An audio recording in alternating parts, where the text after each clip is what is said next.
Şey geldi. Abi sen gel buraya. Sağ olasın. Allah razı olsun. Tamam. Gidebilirsin değil mi?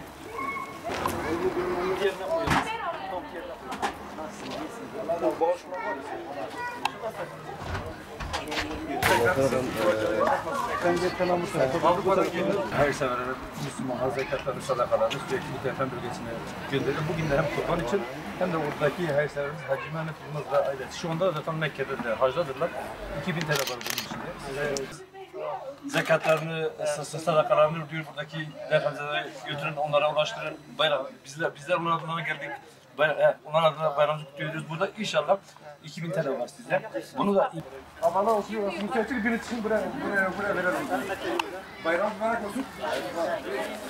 Avrupa iyi verdiğiniz gibi. 2000 TL var. Anne babana iletirsin, tamam mı? Şeker. Bayram şeker olarak size kurban eti getiriyorum. Buyurun. Tekrar bayram mübarek olsun. Geçmiş olsun, Rabbim tekrar yaşat. Geçtik ele ben. Size evlenler etmişim. Sağ ol. Bayramlar mübarek olsun. Size kurban eti iyi ve tarafına getirdik. Geçmiş olsun, Rabbim tekrar bu acıları yaşatmasın. Oradaki hayırseverler bize zekatlarını verdiler, sadakaları, oradaki depremlere giden hacılarını paylaşın, selamlarınızı iletin. Bu zarfların içinde de 2000 TL var.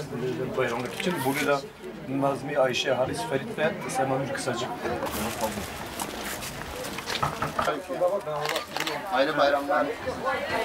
Biz Avrupa'dan geliyoruz. Avrupa eğitimleri. Oradaki hayırseverlerin size gönderdiği bayramlıklar. Allah razı olsun. Allah razı olsun. Çok teşekkür ederim. Teşekkürler. Sizler bir bayramlaşlar gününde. Merhaba, nasılsınız? Merhaba, hayırlı bayramlar. Abim hayırlı bayramlar. Gel sen de merhaba ya. Nasılsın? Abi merhaba. Şurayı bitirir misin? Merhaba. Bayram mübarek olsun. Avrupa eğitimleri olarak Avrupa'dan geliyoruz. Aşağıda gelme, benim Oradaki hayırseverlerin emanetlerini getirdik. Biz Avrupa'dan geliyoruz. Öyle mi? Avrupa yetimleri. Öyle mi? Oradaki Müslümanların bize Allah kabul verdikleri etsin. emanetleri size Allah kabul tahvil etsin. ediyoruz. Sağ olun, var olun. Allah razı olsun. Allah Hadi iyi bayramlar abiler, dilerim fotoğraflar. hepinize.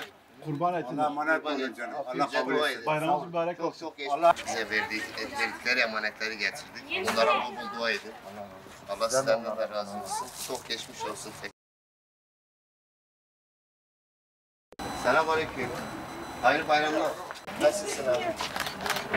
Kolay iyisin. Çok geçmiş olsun.